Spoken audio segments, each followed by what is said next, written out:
क्या नीतीश कुमार फिर से एक बार पलटी मारने वाले हैं?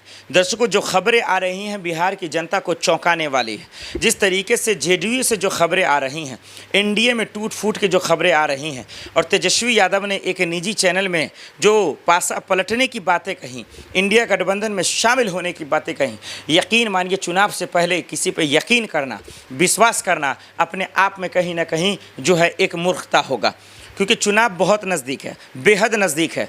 तमाम पार्टियां एरी छोटी की ताकत लगा रही है कि हम चुनाव जीतेंगे तो हम जीतेंगे।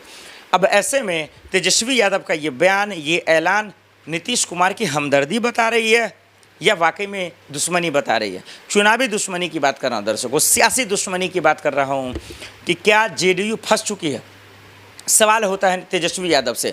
सवाल ये होता है कि नीतीश कुमार क्या जीत पाएंगे? कह रहे हैं कि पहले पार्टी तो बचा लें, और वो उन्होंने सबूत भी देते हैं। वो एक सिर्फ ऐसे हवा हवाई बात नहीं कर रहे हैं, और ये हकीकत है कि बीजेपी जिस पार्टी के साथ रही है वो उसको ख़त्म कर दी है, जो छोटी छोटी पार्टी रही है। और इस पर बताने की ज़रूरत नहीं। पंजाब चले जाइए तो अकाली दल है आपका, और आप जिस महाराष्ट्र चले जाइए तो आप जानते हैं शिवसेना का क्या हाल हुआ। उन्होंने, आप चले जाइए, कहीं भी चले जाइए, तो जो भी छोटी पार्टी रही है उसको उसने ख़त्म कर दी है। यही बात का एग्जाम्पल वो देते हैं। और अब इधर एनडीए के साथ हैं तो जेडीयू को ख़त्म कर दी। जेडीयू में ताकत नहीं बचा है, जेडीयू में एनर्जी नहीं बचा है, जेडीयू में चुनाव लड़ने की वो पावर और शक्ति नहीं है। ये बात तेजस्वी यादव कह रहे हैं और पूछ रहे हैं नीतीश कुमार के से कि आप सीएम बनेंगे या नहीं वो छोड़ दीजिए, चुनाव लड़ेंगे या नहीं वो छोड़ दीजिए, चुनाव जीतेंगे या नहीं वो छोड़ दीजिए। आप बताएं कि क्या बिहार में जेडीयू जिंदा है? क्या जेडीयू पार्टी बची है या वो हाईजैक हो चुकी है? ये इतना बड़ा आरोप लगाने के बावजूद नीतीश कुमार का चुप रहना ये बताता। फिर सवाल पूछा जाता है उनसे मीडिया की तरफ से कि क्या नीतीश कुमार अब भी आएंगे तो आप उनका स्वागत करेंगे? कह रहे कभी नहीं, कभी भी नहीं करेंगे। जो आदमी एक बार धोखा देता है तो चलिए माफ़ किया जा सकता है, लेकिन जो 2 बार धोखा देगा इसका मतलब उसकी फितरत वो है, इसका मतलब वो उनकी आदत हो गई है कि किसी को बार बार आसानी से धोखा देना। यानी वो अगर एनडीए में छोड़कर अगर वो इंडिया गठबंधन में आते हैं तो हम नहीं लेंगे। लेकिन लालू प्रसाद यादव के बयान को देख लिया जाए तो शायद हो सकता है कि वो शामिल हो जाए, उनके लिए वो दरवाजे खुले हुए। देखिए, चुनाव का टाइम है, कैमरे पे नेता कुछ कहते हैं, ग्राउंड पे कुछ होता है। इसलिए इसकी हकीकत और सच्चाई को जब तक चुनाव न हो जाए इसको पर्दे में ही रहने दिया जाए। लेकिन नीतीश कुमार के पास क्या रास्ते हैं? आपके सामने 1000 चुनौतियाँ हैं, और इसको कैसे आप जो है सामना करेंगे? प्रशांत किशोर हैं, तेजस्वी यादव हैं, लालू यादव हैं, चिराग पासवान है, जीतन राम मांझी है, मोदी जी हैं, अमित शाह जी हैं, बड़े बड़े चेहरे हैं। सबके अपने जो है ऐलान हैं, अपने भौकाल हैं, अपने आदेश हैं, सबकी अपनी मंशा है। लेकिन बिहार वालों की तो कोई सुन ले, उनके दिल की बात कोई सुन ले। मोदी जी सबके मन की बात करते हैं, बिहार के मन की बात सुन लें। बिहार वाले क्या कहते हैं? मोदी जी आज हम आपको बताएंगे, नीतीश जी आज हम आपको बता देते हैं। आप भली पार्टी छोड़ें या ना छोड़ें, आप पलटी मारें ना मारें, आप किसी में जाए ना जाएं, लेकिन आपने जो जिम्मेदारी ली उस जिम्मेदारियों को सुन लें, चुनौतियों को सुन लें, बिहार वालों के तकलीफ़ों को सुन लें कि बिहार वाले की तकलीफ़ क्या है। सुनने के बाद आपको पता चल जाएगा कि बिहार की सियासत में चल क्या रहा है। चुनाव से पहले जो ये तमाशा चल रहा है वो है क्या, और बिहार की जनता कह क्या रही है, बिहार की जनता की पुकार क्या है, वो सुन लीजिए। दर्शकों, इस वक्त मेरी मौजूदगी बिहार में ही है, बिहार के समस्तीपुर ज़िले में। लोगों से मैं डेली मिल रहा हूँ, डेली बातचीत कर रहा हूँ। नीतीश कुमार की छवि वो पहले जैसी नहीं है जो पहले बनाई गई थी। चाहे वो एजुकेशन सेक्टर में हो, चाहे वो सड़क के मामले में हो, चाहे वो अस्पताल के मामले में हो, या फिर कानून व्यवस्था के मामले में हो, या फिर लिकर यानी कि शराब मामले में हो, जो शराबबंदी का मामला है। आइए हम एक एक कर इसका पोल खोलते हैं कि जनता इसको लेकर क्या कहती है, जनता का मूड क्या है, और जनता की नाराज़गी के पीछे की वजह क्या है। और यही वजह है कि प्रशांत किशोर नीतीश कुमार और मोदी जी को हमेशा से चैलेंज कर रहे हैं कि जितना दम लगा लो, लेकिन न बिहार का विकास कर सकते हैं और न इस बार बिहार में जीत सकते हैं। तो अब बताते हैं कि चुनौती क्या है। तो दर्शकों, बिहार की जनता का जो मूड है वो नीतीश कुमार के अगेंस्ट है, और यही बात प्रशांत किशोर भी मोदी जी और नीतीश कुमार को चैलेंज कर रहे हैं। कह रहे हैं कि भाई साहब, आप जो बातें अब कह रहे हैं बिहार की जनता से, वो पिछले 10 से 15 से 20 सालों में आपने क्यों नहीं किया? आपने सड़कें क्यों नहीं ठीक की? युवाओं को नौकरी क्यों नहीं दी? आपने अस्पताल के हालात क्यों ठीक नहीं किए? कानून व्यवस्था आपसे बेहतर क्यों नहीं हो पाई? क्या सिर्फ राजनीति करते रह गए? गुजरात मॉडल का ढंढोरा पीट रहे हैं, वहाँ बुलेट ट्रेन चला रहे हैं आप, लेकिन बिहार में बुलेट ट्रेन क्यों नहीं चला देते?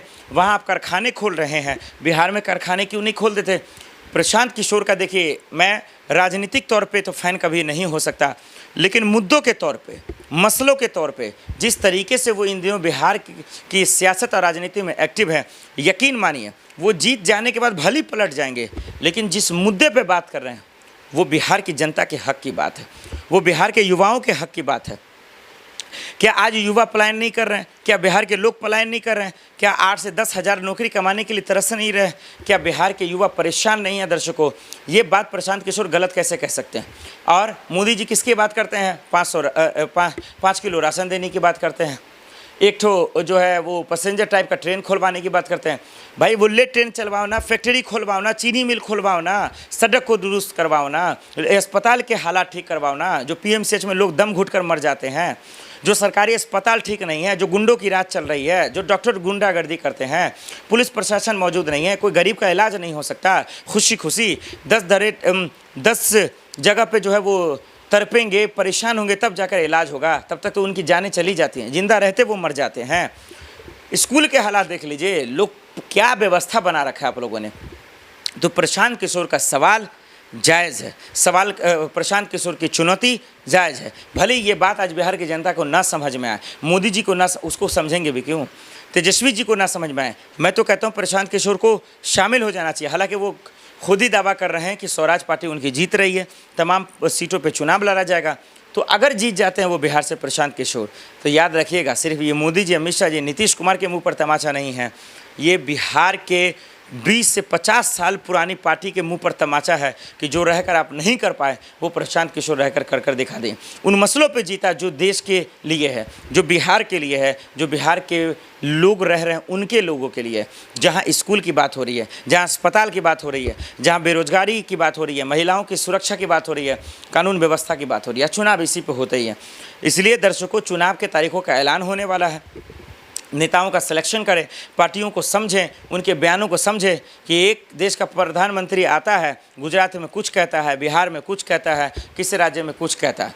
क्यों नहीं गुजरात मॉडल की तरह बिहार को बना देते हैं? सिर्फ कहते हैं, होता कुछ नहीं है। ये पैकेज देंगे, वो पैकेज देंगे, दिखता क्यों नहीं है, होता क्यों नहीं है? बिहार के युवा खुश क्यों नहीं है, महिलाएं खुश क्यों नहीं हैं? शराबबंदी की आप बात करते हैं, इलीगल तरीके से भदेरे मिल रहा है, आए दिन लोग शराब पीकर घूम रहे हैं, कोई जेल नहीं जा रहा है, कोई पकड़ा नहीं जा रहा है। ये अन्याय नहीं है तो क्या है? ये बिहार की जनता के साथ मजाक नहीं है तो क्या है? ये बिहार की महिलाओं के साथ मजाक नहीं है तो क्या है? यही वजह दर्शकों कि मैं डेली अभी ग्राउंड पे जा रहा हूँ, युवाओं से बात कर रहा हूँ, महिलाओं से बात कर रहा हूँ, बुजुर्गों से बात कर रहा हूँ, समझने की कोशिश कर रहा हूँ। एक तरह से आपको ग्राउंड रिपोर्ट भी दिखाऊंगा कि जो लोग जो कह रहे हैं वो क्या कह रहे हैं। वो सब कह रहे हैं कि हवा बदल रही है, इस बार सरकार किसी की भी बन सकती है, लेकिन बीजेपी और एनडीए की नहीं बनेगी। नीतीश नहीं आ रहे हैं, तो क्या वाकई में प्रशांत किशोर की बन रही है? क्या तेजस्वी सीएम बन रहे हैं? ये सब हैरान करने वाली बात है। और ऐसे वक्त में, ऐसे हालात में, ऐसे सिचुएशन में बिहार की जनता को उन नेताओं को चुनना पड़ेगा जो उनके लिए भला करे। उनको मत चुनिए जाति के आधार पे, उनको धर्म के आधार पे मत चुनिए, नहीं तो बिहार और भी जो गड्ढे में चला जाएगा। उनको विकास के आधार पे चुनिए, एजुकेशन के आधार पे चुनिए, उनको उनके काबिलियत और टैलेंट के आधार पे चुनिएगा। यकीन मानिए बिहार बदल जाएगा, आप बदल जाएंगे। गुजरात मॉडल की चर्चा करने की ज़रूरत भी नहीं पड़ेगी, क्योंकि ये लोग, सत्ता में बैठे लोग घूसखोर हैं, घूस खाते हैं, कहते कुछ है, करते कुछ है, और यही वजह है कि होता भी कुछ है।